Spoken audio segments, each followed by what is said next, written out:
Who made me a princess chapter 3 की शुरुआत में हम देखते हैं लिली अथानासिया को बताती हैं तुम्हारे पापा का नाम क्लाउड दी अल्गर ओबेलिया है। ये सुनते साथ लिली हैरान हो जाती है। वो बहुत शौक में आ जाती है। वो लिली की तरफ देखते हुए कहती है, क्या कहा तुमने?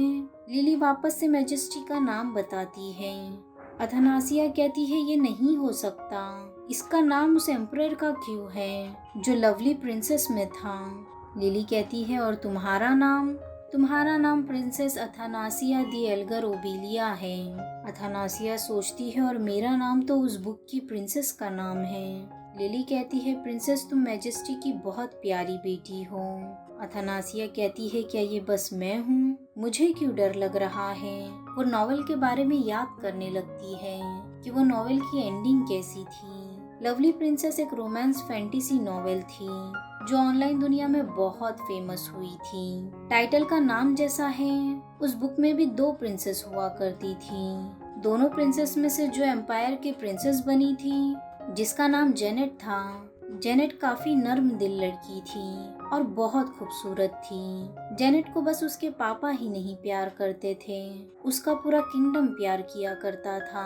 और जो लोग जेनेट को प्यार करते थे वो सारे उसके पापा के लोग थे। क्लाउड के लोग उसे एक हीरो की तरह समझते थे जिसने उनके नेशन को बचा लिया।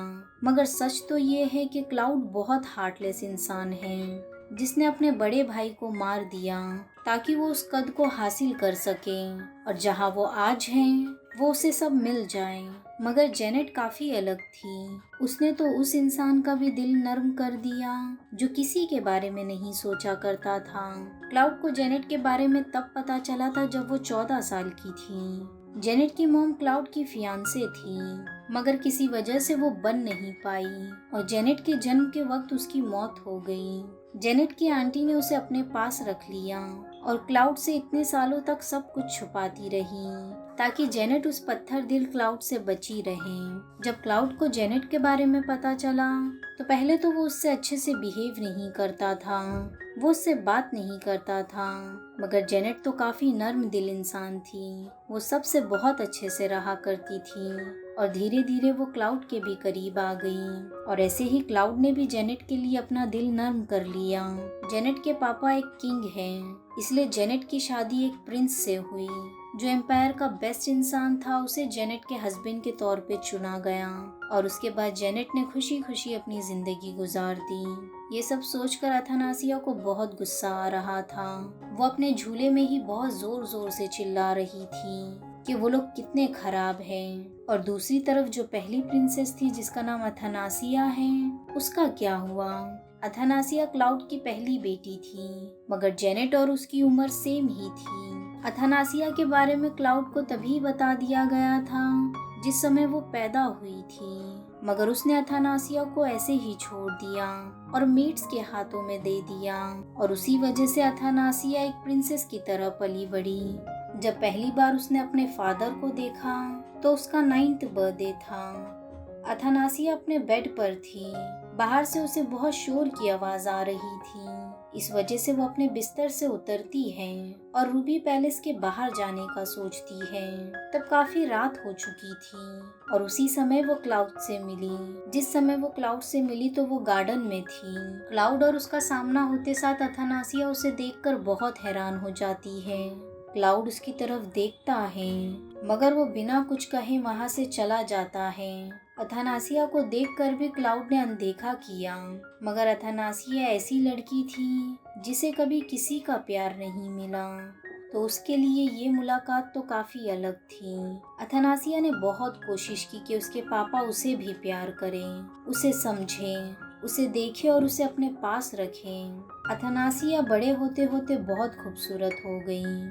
उसके अंदर बहुत सी स्किल्स भी थी और जिस दिन अथानासिया को प्रिंसेस का कद मिलने वाला था, जब वो 14 साल की हुई, तब उसके सारे सपने टूट गए। उसकी जगह प्रिंसेस का कद जेनेट को मिल गया। अथानासिया काफी उदास हो गई, उसकी दुनिया तो बहुत सुनी हो गई। और वहीं जेनेट की दुनिया चमकदार बन गई, एक सूरज की तरह। जेनेट को तो सभी प्यार करते थे।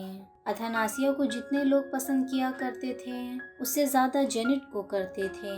अथानासिया बहुत अच्छी लड़की थी, मगर बुक में तो जेनेट को अच्छा बताया गया था और उसकी लाइफ अच्छी कर दी गई। मगर अथानासिया को कभी भी जेनेट को लेकर जलन नहीं हुई। उसने तो उसे पैलेस के बारे में सब कुछ बताया और सारे रास्ते सिखाए। ये सब सोचकर अथानासिया को बहुत गुस्सा आ रहा था कि बुक में वो कितनी पागल थी। इतना सब होने के बावजूद भी उसने जेनेट की मदद की। उसने सब कुछ खो दिया और उसे बिल्कुल गम नहीं हुआ। बस उसे एक ही चीज चाहिए थी, अपने पापा का प्यार, मगर वो भी उसे कभी नहीं मिला। और इतना सब करने के बाद भी अथानासिया आखिर में मारी गई, वो भी अपने ही पापा के हाथों से। उस पर इल्जाम लगा था कि उसने अपनी बहन जेनेट के ग्लास में जहर मिलाया है, मगर उसे तो बस फंसाया गया था। जेनेट की आंटी ने ये सब किया था ताकि जेनेट को वो सारे कद मिल सके जो अथानासिया के हो जाएंगे बड़े होकर। क्लाउड ने अथानासिया के ऊपर ये इल्जाम जानने के बाद एक बार भी नहीं सोचा कि वो उसी की बेटी है। अथानासिया तो ऐसी थी कि अगर उसे पता चलता जेनेट के ग्लास में जहर मिला हुआ है तो जेनेट को बचाने के लिए वो खुद वो पी लेती, क्योंकि कहीं भी जेनेट के साथ अगर कुछ भी बुरा होता तो उससे क्लाउड दुखी हो जाता और अथानासिया अपने पापा को कभी दुखी नहीं देख सकती थी। ये सब से तो आप लोगों को पता चल ही गया है कि वो कितनी पागल लड़की थी। देखा जाए तो वो काफी बेचारी भी थी। जेनेट की आंटी ने तो ये इल्जाम उस पर ये सोचकर लगाया होगा ताकि क्लाउड उसे अपने से दूर कर दे, मगर क्लाउड तो बहुत बेरहम था। उसने तो अथानासिया का इल्जाम सच होने से पहले ही उसे मार दिया। उस दिन अथानासिया का 18th बर्थडे था। उस दिन से बराबर 9 साल बाद, जिस दिन अथानासिया पहली बार गार्डन में अपने पापा से मिली थी, मगर कुछ समय बाद सच बाहर आ गया और क्लाउड को पता चल गया कि अथानासिया बेकसूर थी। मगर क्लाउड को कभी भी बुरा नहीं लगा। उसे बिल्कुल इस बात से दुख नहीं हुआ जो उसने अथानासिया के साथ किया, मगर जेनेट को काफी बुरा लगा। वो अपनी जिंदगी बहुत दुखी से जी रही थी, मगर तभी उसे उसके फियांसे ने संभाला और उसे अपना सहारा दिया। और इसी हैप्पी एंडिंग के साथ ये स्टोरी यहीं खत्म हो गई थी। नॉवेल तो खत्म हो चुकी थी, मगर अथानासिया अब नॉवेल में उस जगह पर है, उस प्रिंसेस की जगह पर जो 18 साल की होते साथ मारी गई, वो भी अपने ही फादर के हाथों से। उसे समझ नहीं आ रहा था कि इस नॉवेल में अथानासिया की डेथ इतनी कॉमनली कैसे हो गई, जिसका किसी भी कोई दुख नहीं हुआ। ऐसा नहीं था कि जो हमारी मेन कैरेक्टर है वो अथानासिया को बहुत पसंद करती थी नॉवेल पढ़ने के बाद, मगर अथानासिया जेनेट और क्लाउड से तो काफी बेटर थी।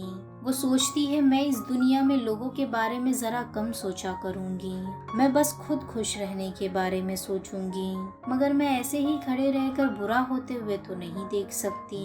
ये सब सोचकर अथानासिया बहुत रोने लगती है कि अब वो उस नॉवेल वाली अथानासिया बन चुकी है जिसे पूरी स्टोरी पता है कि उसके साथ क्या होगा। ये सब सोचकर वो बहुत रो रही थी। उसके रोने की आवाज सुनते साथ लिली भागते हुए आती है। वो उससे पूछती है प्रिंसेस क्या हो गया है। इसी के साथ ये पार्ट यहीं एंड होता है। वीडियो पसंद आया हो तो लाइक शेयर और सब्सक्राइब जरूर करना। मिलते हैं नेक्स्ट चैप्टर में।